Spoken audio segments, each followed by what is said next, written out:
la deuxième fois qu'on est ici à la Bellevilloise. Et on a décidé, donc Nicolas et Philippe vous le disaient il y a quelques instants, on a décidé d'ouvrir cette nouvelle édition en donnant un angle très numérique à la radio. Alors, on ne va pas perdre plus de secondes ni de temps. Je vais vous demander d'accueillir Hervé Gotcho, qui préside le groupe radio et audio numérique à l'ARCOM. Il va être accompagné de Jean-Paul Philippot, qui est administrateur à la RTBF. Il y a Charles-Emmanuel Bon de Radio France, qui est le président de l'association Ensemble pour le DAB+. Philippe Zano, qui arrive de Suisse. Il préside les radios régionales romandes. Hervé, vous vous installez là où vous voulez. Pareil pour Charles-Emmanuel, Jean-Paul également. Philippe Zano, Christophe Schalk, le président du CIRTI. Vous connaissez le CIRTI, c'est le syndicat des radios indépendantes en France. Et puis Sylvain Delfaux, le nouveau président alors du SNRL. Vous savez que la présidence du SNRL s'est jouée il y a quelques semaines. Emmanuel Boutrin avait porté à bout de bras ce syndicat ces dernières années, on peut même dire ces dernières décennies. Il a laissé sa place à Sylvain. Et puis Marco Derighetti, qui est le directeur des opérations techniques, on va dire, Marco, à la SSR, donc en Suisse. On va parler du DAB+, et de sa mise en place, en particulier sur le territoire métropolitain, en s'inspirant de ce qui se fait chez nos plus proches voisins, la Belgique et bien entendu la Suisse. Mais d'abord, je donne la parole à Hervé Gotcho, parce que vous savez que l'ARCOM avait publié il y a quelques semaines, quelques mois maintenant, un très intéressant livre blanc qui indique une direction, ensuite aux opérateurs de la suivre ou pas, mais en tous les cas, l'ARCOM promettait, envisager une radio tout numérique à l'horizon 2033. Est-ce que, Hervé, c'est trop tôt, trop tard, ou est-ce que c'est la bonne date? Alors, d'abord, bonjour à tous et à toutes. J'insiste bien sur le tout parce que avant de venir, j'avais posté sur les réseaux sociaux ma joie d'être avec vous ce soir. Et alors, qu'est-ce qui s'est passé? On m'a fait assez justement remarquer que c'était une table ronde quand même qui était exclusivement masculine, alors qu'il y a tant de femmes dans la salle. On va dire qu'il faut remettre les choses dans leur contexte et sur la totalité de la manifestation sur 2 jours où bien évidemment les femmes ont la parole. Mais voilà, je voulais porter le point et le partager avec vous tous et vous toutes. Merci pour cette invitation. Avec plaisir. Alors, pour répondre à la question 2033, oui, c'est une date cible que nous avons dans le cadre du livre blanc proposé aux acteurs du secteur dont ils doivent s'emparer. C'est-à-dire que si on y arrive avant, c'est encore mieux. Si on arrive après, on y arrivera après. Mais on voulait que tout le monde partage ce curseur de 2033, sachant que de toute façon, c'est un peu une course contre la montre, parce qu'on voit bien que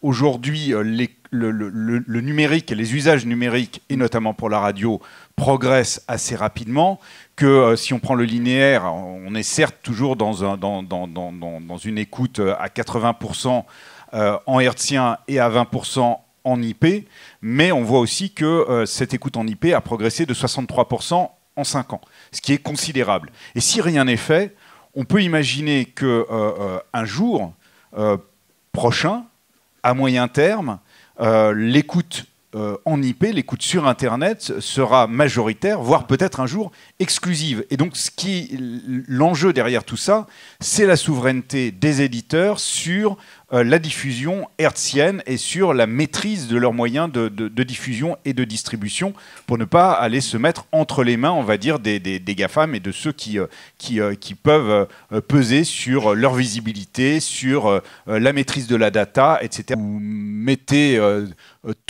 toute votre énergie à faire vivre votre média, à payer vos salariés, et à prendre des risques, parfois sur vos biens propres. Et moi, ça m'a toujours touché, ça m'a imposé beaucoup de respect à votre rencontre.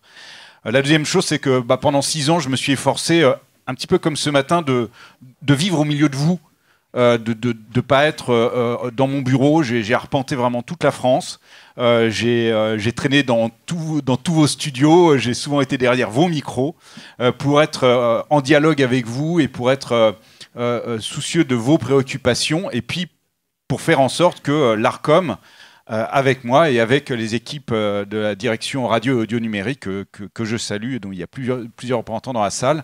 On soit là pour vous accompagner dans cette nécessaire mutation, cette nécessaire adaptation à ce nouveau monde audiovisuel dans lequel la radio doit garder toute sa place et doit rester ce qu'elle mérite d'être, c'est-à-dire le média préféré des Français. Et donc à ce titre, je me suis efforcé tout à la fois de vous inviter à de vous-même sortir de votre zone de confort, ce qui n'est pas facile, tout en faisant tout ce qui était en mon pouvoir pour vous protéger toutes et tous dans ce nouvel environnement. Voilà, un dernier mot, puisque c'est, je pense, la dernière fois que je m'exprime devant vous toutes et vous tous, en tout cas en tant que membre de l'ARCOM. Je crois que, et cette table ronde l'a encore montré, que vous avez absolument tout ce qu'il faut entre les mains pour faire face à ces nouveaux défis, à condition de le faire ensemble. Alors, ça n'exclut pas évidemment la concurrence et puis la saine émulation, voire même parfois le conflit entre les acteurs. Mais vous devez, sur ces sujets fondamentaux pour votre avenir, vous devez le faire ensemble.